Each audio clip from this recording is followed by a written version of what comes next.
हाय viewers, मैं उम्मीद करता हूँ कि आप खैर-ओ-आफ़ियत से होंगे। हमारे चैनल के देखने और सुनने वाले सब साथियों को मेरा सलाम। मैं आपका दोस्त मोहम्मद हसनैन। हमारा चैनल आपके लिए टेक्नोलॉजी से भरपूर नई-नई हुनरमंद बनने के लिए वीडियोज़ लाता है, जिसका मकसद आप में इंफॉर्मेशन टेक्नोलॉजी से मुतालिक रहनुमाई फ़राहम करना है।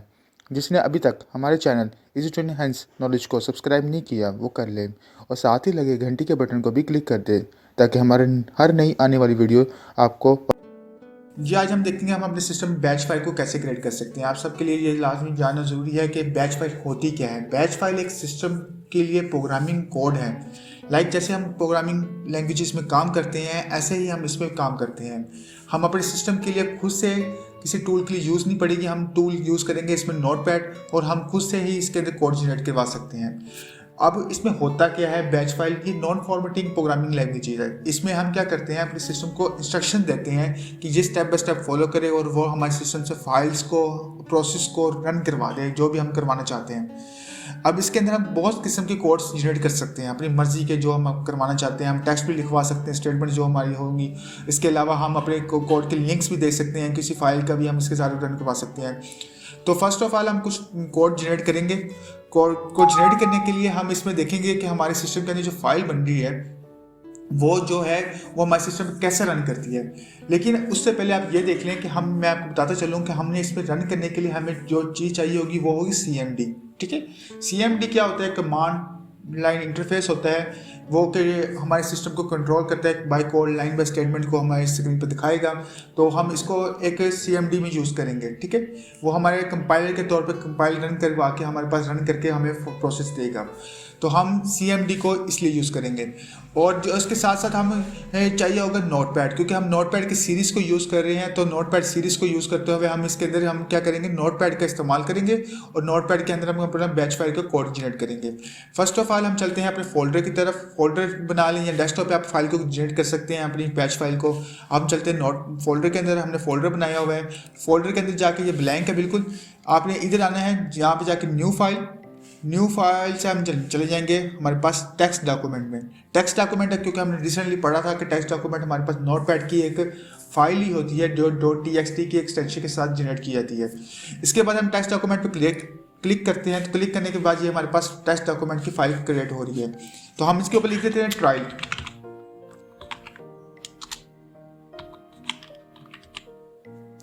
हमने इसके ऊपर ट्रायल लिखा। ट्रायल लिखने के बाद आप ये देखिए कि हमारे पास ये फाइल क्रिएट हो गई है, लेकिन ये नोटपैड की फाइल है। हमने क्या करना है, इसको ओपन करना है। ओपन करने के बाद आपने क्या करना है, हमारे जो भी हम इसके अंदर बैच फाइल का कोड जनरेट करना चाहते हैं हम वो इसके अंदर लिख देंगे। तो हम क्या करेंगे, मैंने इसके लिए थोड़ा सा टाइम शॉर्टेज की वजह से इसके अंदर मैंने डाटा को पहले से ही बना कर रखा हुआ है।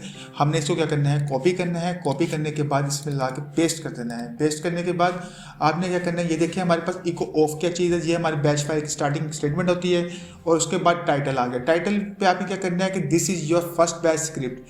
ये वो होगा टाइटल जो हमारे स्क्रीन के ऊपर जो हमारे फाइल ओपन होगी, बैच फाइल जो ओपन हमारे पास CMD में रन करेगी, तो उसके ऊपर जो टाइटल लिखा हुआ आएगा वो इस बार के अंदर वो हमारे पास this is your first batch script लिखा हुआ होगा। उसके बाद अंदर जो हमारे पास इंटरफेस आ रहा है जहाँ पे हमारे पास लिखा हुआ आएगा वेलकम टू बैच स्क्रिप्टिंग। ये इको मतलब डिस्प्ले करवाने का एक कोड होता है। ये यानी कि हमारे पास ये पहले से बनी हुई की है जो कि बैच फाइल को रन करवा रही है। इसी टाइटल भी की है, इस तरह इको ऑफ भी की है, और हमारे पास जो पॉज आ रहा है ये भी हमारे पास क्या है, ये की है। ये हमारे सिस्टम को रोक के हमारे लिए वेट करवाएगा, हम स्क्रीन से कोई ना कोई कमांड दें तो वो हमारे सिस्टम से एग्जिट कर जाए। इसके बाद हम चलते हैं अपने सिस्टम को रन करवाने के लिए कन्वर्ट करते हैं हम अपने नोटपैड की फाइल को BAT में। सेव एज किया। सेव एज करने के बाद हमने देखा यहाँ पे हमारे पास कोई ट्रायल लिखा हुआ आ गया है और वही फोल्डर की लोकेशन आ रही है जो यहाँ पे हम काम कर रहे हैं। इसके अंदर हमने लिख देना है .BAT। हमने क्योंकि बात की थी टेक्स्ट डॉक्यूमेंट .txt की एक्सटेंशन होती है, हमने इससे कोई इसमें नहीं रखना, नहीं तो वो सेम आ जाएगी। आपने क्या करना है, इसमें ऑल फाइल्स में चले जाना है। ऑल फाइल्स में जाके हमने इसको क्या कर देना है, सेव। सेव करने के बाद आप इसको फाइल को बंद करें और इसके अंदर अगेन फोल्डर के अंदर जाएँ तो यहाँ पे देखेंगे हमारे पास एक तो हमारे पास ये फाइल थी। अब उसके बाद हमारे पास ट्रायल वाली फाइल बन गई है। अब आपकी ये फाइल हमारे लिए यूजलेस है तो हम इसको क्या कर देंगे, डिलीट। हमारे पास ये ट्रायल फाइल रह गई है तो ये हमारे पास क्या आ गई, BAT फाइल। ये आप लोग देख सकते हैं इसके ऊपर आइकन भी बन के आ गया है बैच फाइल का। आपने इसके ऊपर डबल क्लिक करना है। डबल क्लिक करके आप देख सकते हैं हमारे पास CMD में ये रन करेगा। तो हमारे पास ये CMD में रन कर चुका है। इस पर देखें, फर्स्ट ऑफ ऑल हमारे पास जो टाइटल लिखा हुआ आ रहा है, this is your first batch script. इसके बाद हमारे पास जो स्क्रीन की ब्लैक स्क्रीन के अंदर हमारे पास लिखा हुआ आ रहा है वो है वेलकम टू बैच स्क्रिप्टिंग। जो हमने इको के साथ लिखा था वो डिस्प्ले करवा गया है। उसके बाद हमने पास लगाया है, तो ये हमारी स्क्रीन पे हमारे वेट कर रहा है कोई भी बटन प्रेस करने का। हमने प्रेस यानी कि टू कंटिन्यू करेंगे तो कोई भी हम बटन प्रेस कर सकते हैं। तो हमने इंटर कर दिया तो वो हमारे पास क्लोज कर गया। ये था इसको रन करने का तरीका। इसके बाद हम कोई और कोड जनरेट कर सकते हैं अपनी मर्जी से। ये कुछ हम अपने लिंक्स ऐड कर सकते हैं। तो हम इसके लिए हम यूज़ करेंगे, हमारे पास एक कोड जनरेट है, तो हम इसको कॉपी करते हैं। जी, हमने इसको कॉपी कर लिया।